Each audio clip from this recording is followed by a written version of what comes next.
Welcome to the Open to Hope Show. I'm your host, Dr. Gloria Horsley, with my co-host and daughter, Dr. Heidi Horsley. These shows are brought to you by the Compassionate Friends and the Open to Hope Foundation. Well, Heidi, we've got a really interesting show today. We're going to be talking about brain tumor and getting support and help for children. We're going to be talking about the Children's Brain Tumor Foundation. And I am proud to say that they have asked me to be on their National Advisory Board. And I'm really honored to do this because they are expanding their bereavement presence and their support, especially with siblings and sibling loss. So I want to help them as much as I can, even though they're in good hands today. Absolutely. You're going to meet the people that are working there. So. Yep, and you're also going to meet a parent who they've been giving a lot of support to. So how do you want to introduce our guests? I would love to. Okay, so our first guest is Dr. Gary Jaworski. Hi, Gary. Yes. Thank you for having us. Thank you. And he's the president of the Children's Brain Tumor Foundation. And that was my first introduction to it when he gave me a call. So he will be talking to us today about what initiatives they are doing and how they are expanding out. We will also be talking with Jessica Elder, who is a social worker. She graduated from Columbia University, my alma mater also. And where you're also teaching, and she's also very pregnant. Congratulations. Thank you. Thank you. She is 7 months pregnant and looking fabulous. Thank you so much. And she's worked very hard on their bereavement services program, and she does a lot of stuff with bereavement groups on the internet. She's expanding their sibling program, and they have a really lot of exciting things to take their organization to the next level. And then today, I think our most important guest in so many ways is Sandy Perkins, because Sandy was brought to this organization after her son Sam had a brain tumor, and he has since died. He was just 20 years old, and he was in a band, and he was full of life. And I could just tell by his pictures, which we're showing on the screen as well. And you're going to talk to us today about how this organization helped you, and how it helped you to find hope, and what kind of things you are doing with the organization now. And all the hope that for other people that are watching this show now, that the hope that we can give them if their children have suffering from a brain tumor. Absolutely. Yeah. Okay, so Gary, can you tell us a little bit about the organization and exactly what you do? Because you guys do a lot of different things. We do a lot. You know, we're celebrating 30th anniversary this year. 30 years of service to the brain tumor community. It's quite extraordinary. We're very proud of it. What is exciting for me is that the mission that we have right now is the same mission that we had 30 years ago, and that is to not allow any brain tumor family go unhelped. We don't want anybody to go it alone, because isolation is the worst for any disease. Feeling that you died a part of something, and there's no one there to help you. So this organization has, from the very beginning and all the way through 30 years, ensured that no brain tumor family goes unhelped. That's our mission. So now you say we need to do a lot, and we have people all over the country, like Jessica, who are social workers and who are engaged in programs both in person and online. We need more social workers around the country to ensure that nobody goes unhelped. Well, let's talk about brain tumors a little bit, because you educated me a little bit last night. We were having dinner, and I didn't understand about the fact that you cover all sorts of brain tumors. We're not just talking about grief and loss. And you were commenting that some brain tumors are cancerous. I always think of that. Some brain tumors are not. And so there's a whole range that you're dealing with. Yeah, it's important to us. Notice that in our name there is not the word cancer. Doesn't mean that cancer is an important part of the brain tumor community, but brain tumors can be non-malignant or they can be malignant, and people who have had a non-malignant brain tumor feel many of the same challenges that those who had malignant tumors do, and they also feel like they are a part of the community. So if you would reject them because of a misled focus just on cancer, I think it's going to exclude people rather than include people. So we really want to be inclusive. We also, our name is Children's Brain Tumor Foundation. It's important for people to know that even though children is our focus, children become teens, teens become young adults, and you can have a brain tumor when you're 16 or 17 or 23 we want to be able to help everybody. Okay, all right. Well, I wanted to ask you, Jessica, about your work, and then I wanted Sandy to talk to us about her son, her journey, and see how that all segues in together. Thank you.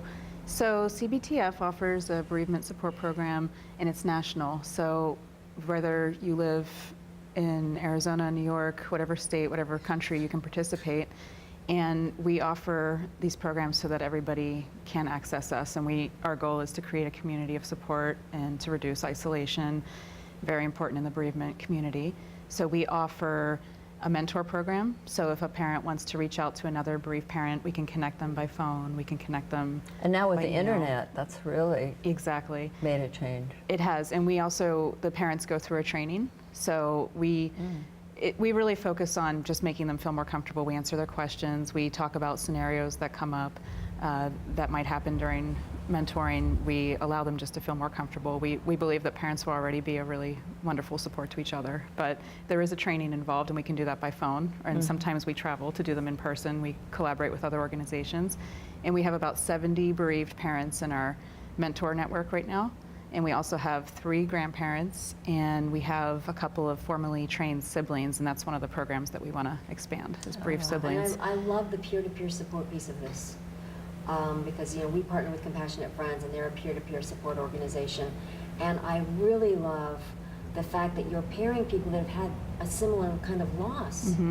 Because losses there's a lot of overlap between losses, and then there's unique differences. So I love that you have got that piece also.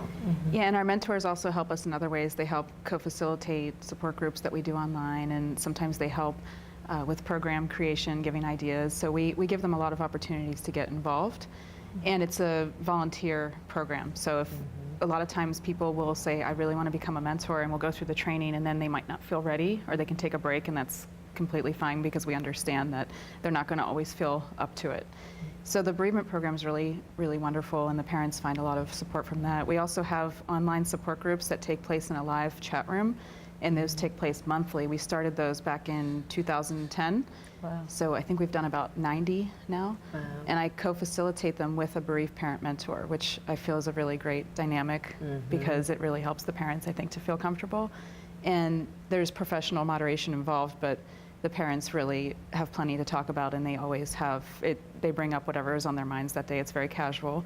There's no commitment, so you can come to the group 1 month, and then you can come back 6 months later. Some parents come every month, some come every once in a while, some have been in the group for 6 years now. So That's great. it's a small group. It ranges from 3 to 8 people each time, and more people, of course, are welcome to join, but that's just the average number of people we get. But it's whether there are 2 people or 8, it's a really wonderful group. That's right.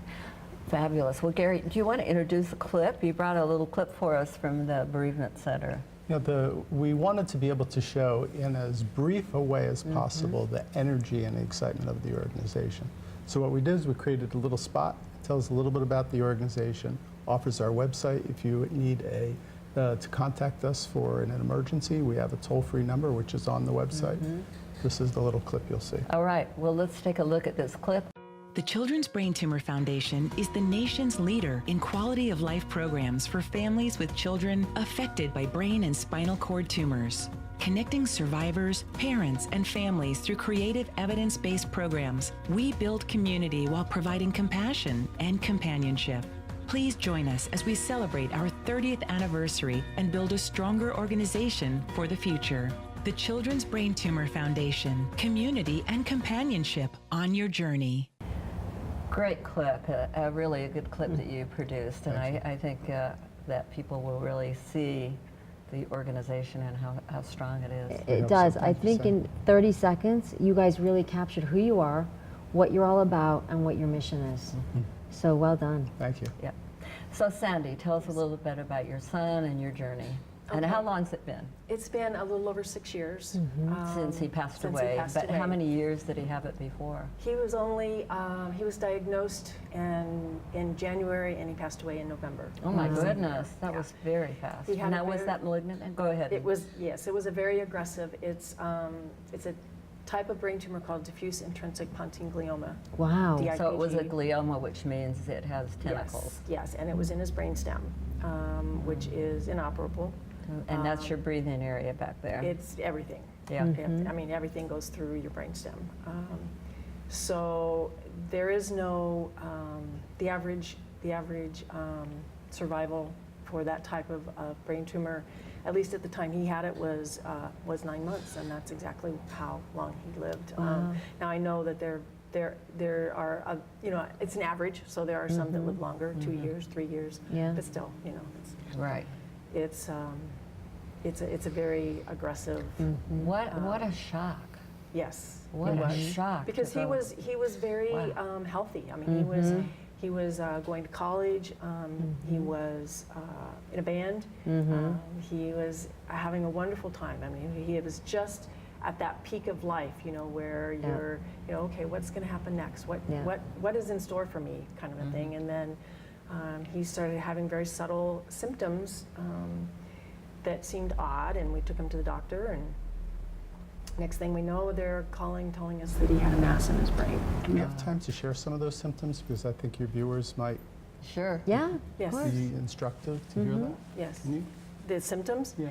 His initial symptoms was, the very first thing that he noticed was numbness in his face on one side. And then a few days later, he noticed that on the other side, his left leg was, the way he described it was, it felt like it was asleep all the time. And he said the other thing was he noticed not being able to walk steadily as well. He kept feeling like he was losing his balance. And that's the point at which we took him to the doctor. This particular type of brain tumor is much more common in younger children. It's not as common in teenagers and certainly not in adults. And so a lot of times parents, you know, their children aren't able to vocalize what's wrong, and they just, so it takes them a little longer to notice the symptoms. And then they blame themselves because they Yes. didn't notice. Oh, sure. That's the blame. Absolutely. The blame game Yes. is big. Yes. Yeah. Yes. So, and the other thing with this particular type of tumor is, like I said, it takes over the brainstem, and so you gradually lose function of your body. Right. So, like with him, he lost the use of his left side. Then he lost the Reminded me of a use. stroke a little bit. Yes, it kind of, but more in a gradual sense. Yeah. Then he lost the use of his right leg, and then his right arm. Now, how did you cope with all that? Did you have anybody helping you as that happened? I mean, this is how many months period that you're going through this? 9 months total. It was a total of 9 Yeah, months. and Initially, he yeah.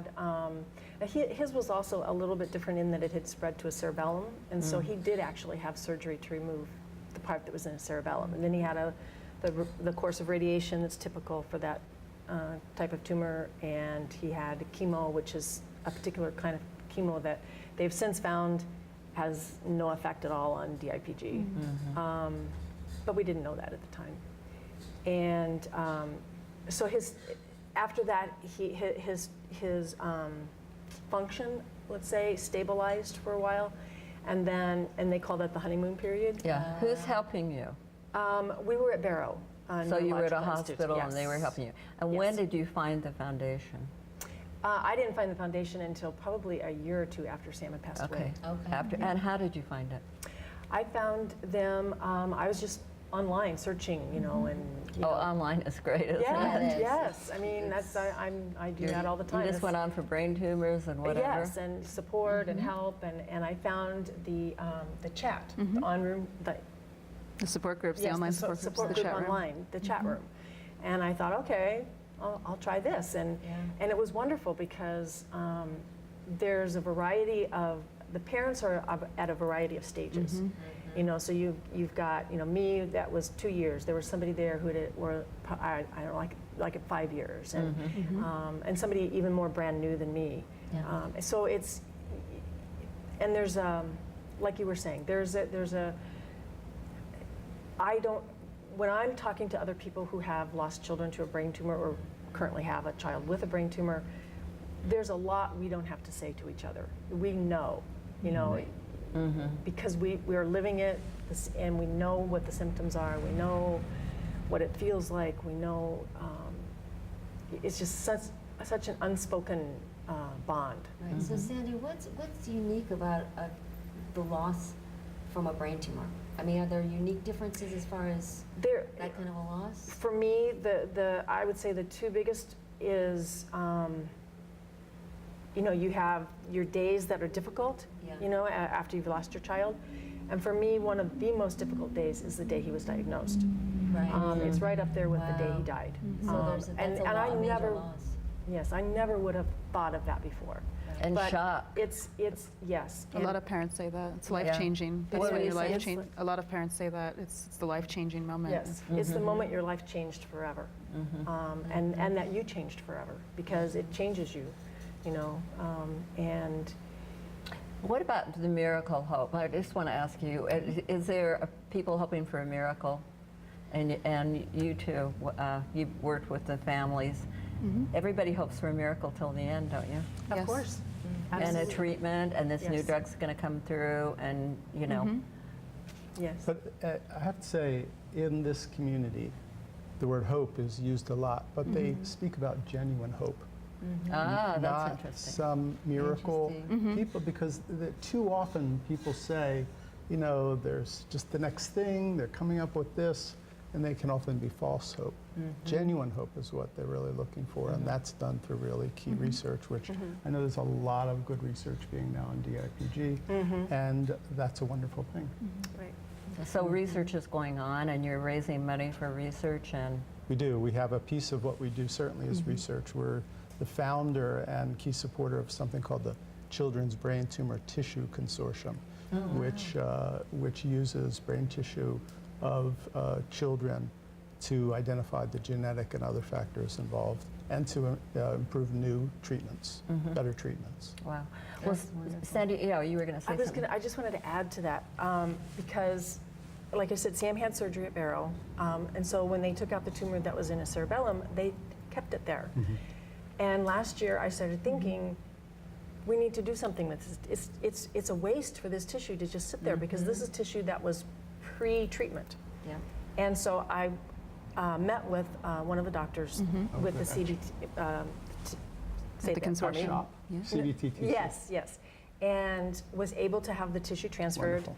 And fabulous. and that ties in with the hope because, I mean, it's obviously not going to help Sam, but now my hope is That Sam will help that others. Sam can help others. Absolutely. And It helps Sam's you to tissue create- and what we donated Yeah. will help other people. Yeah. It helps That's you to genuine create hope. meaning. It does. From It your own does. loss because Sam is going to help change the world and save lives. Yes. I mean, this research is going to, you know, it's going Right. to change things.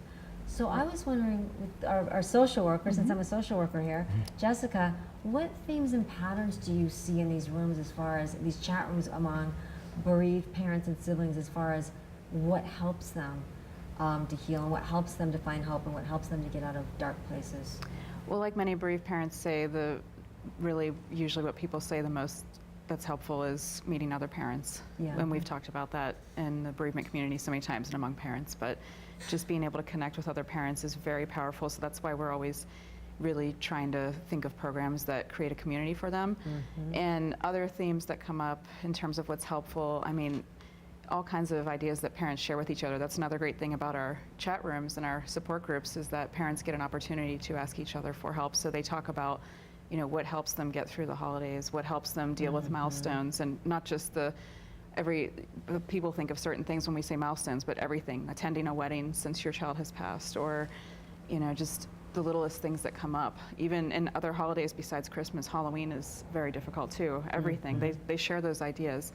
They talk about things they do on the side that help, and yoga and meditation come up a lot. And Yoga and meditation, Yeah. yeah. Are you doing yoga? she I does. just And started meditate. doing yoga, yes, and I do meditate, yes. All right, all right. So you're finding that helpful. Yes. Great. Yeah, parents share those ideas all the time. Their animals are very helpful to them. A lot of people talk about their Yeah. dogs and their cats. And If you like them in the first place. But Yeah. some people say, oh, you've got to get a dog, and somebody who's never had a dog. But it's we like, but we whoa. did We get a did get a dog. dog, that is true, but I was a dog lover. Yes, you were. You do have to walk those animals.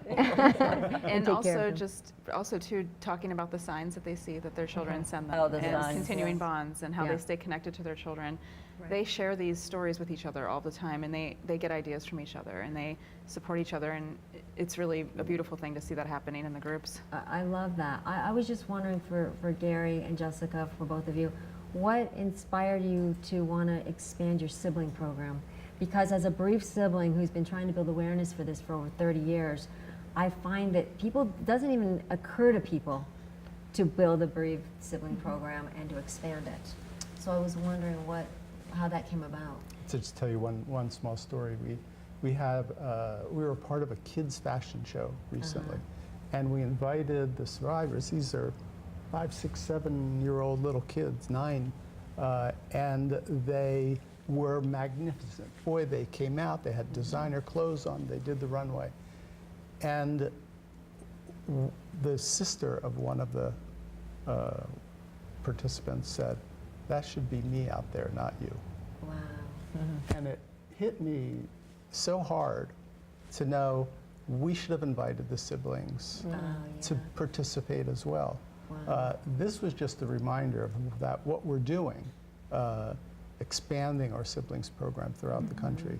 In every single way, we need to do this because we want to be as inclusive as possible. Oh, I love that. I love that you saw that. Because, yeah, sometimes the sibling, the well sibling is overlooked. That's right. And invisible. And it can be difficult. So I love that you saw that and said, okay, this needs to be expanded out. Yes, and we have wanted to expand it for a long time. We've tried a few things before, and it's very hard sometimes to get the interest. But one of the things is that the parents that I work with, they're so concerned about their surviving children. They want desperately to know that they're going to be okay, that they have somebody to help them. And you know, coming from, and I know you as a sibling too, it's watching your parents suffer, and there's just so many hard things that both the parents and the siblings go through. So it's always been known that we want to provide something for them. It's figuring out what we can do, and as a national organization, we want to start with mentoring, and we want to start with a private Facebook community. And we're working on that right now. And we just want to provide, like we do for the parents, a community where siblings can connect and relate and not feel so isolated. And I think the parents also would feel wonderful knowing that there's something being offered for them. Whether people participate or not, we try, and we want to offer it, and we want to see what happens. So we're hoping. Sandy, are you doing something with the organization? I participate in the online chat. I also just recently, I don't know if I should say this or not, but one of the things I would like to do Yes, absolutely. is to start a local support group. Oh, that'd be great. Because I've met a considerable number of people in the Phoenix area that have lost their child to a So brain do you tumor. have support groups around the United States? We offer an in-person one that meets quarterly in New York City, and I'm based in Arizona, so we have And you're my based coworker. in Phoenix? Yeah, yes, yes. But we don't offer many in-person groups because, again, I'm a part-time. It's a part-time. As a part-time employee, there's only so much that we have to offer right now. We want to use our mentors actually, though, to help and to expand. And Sandy has talked about becoming a mentor in our program. That's great. And she can help us hopefully build some in-person support here in the love area. that, and I also want to say, because I know that you're in Phoenix and we're in New York, the internet is here to stay. Yeah, that's right. People want to be on chat rooms. People Yes. want to be on the internet. People are all, I mean, your arms can be so big, you can reach so many people Absolutely. through a powerful internet presence. And I know that's what you already are there, and you're building it even more. And that's what people are really looking for in a lot of ways. They like the the in-person also, but the internet is just growing, and especially with siblings. Yeah, and we're online chats. We don't want to replace the presence of in-person groups. We Yeah. want to be there to offer groups to people who can't attend in person, or not everybody has an area where they're offered. Many parents struggle to find support available in their area. And I didn't mention yet that we also have a private Facebook community for our bereaved parents, and that's where a lot of people, and which Sandy I think is a part of too. Okay, tell us how we find you. Gary, you can do it. How do we find you? Well, it's very important for people to go to our website, www.cbtf.org. The toll-free number is there. It goes directly to one of our social workers who's on call. Please look us up and call if you have to. Great. I love that you're saying that, Mom, because I think of Sandy and I wish she had known about it earlier. Yes. I mean, Yes. it's helped her a lot, but just to know right at the get-go, at the beginning, Right. okay, I can talk to Jessica right now. I've just gotten the diagnosis. So. Absolutely. Well, that's great. And thank you guys for all you're doing, and thanks for coming on the show today. And Thank good you. luck with, all of it, and anything we can do to help you, please let us know. Next 30 years. Thank you. Yeah, I love you. it. The next Yes. 30 years. Wonderful. Well, thank you for watching this show today, and we hope that you'll tell your friends and family about it if this show is meaningful to you, because we count on you through word of mouth to spread the word about Open to Hope and about our radio and television shows we do.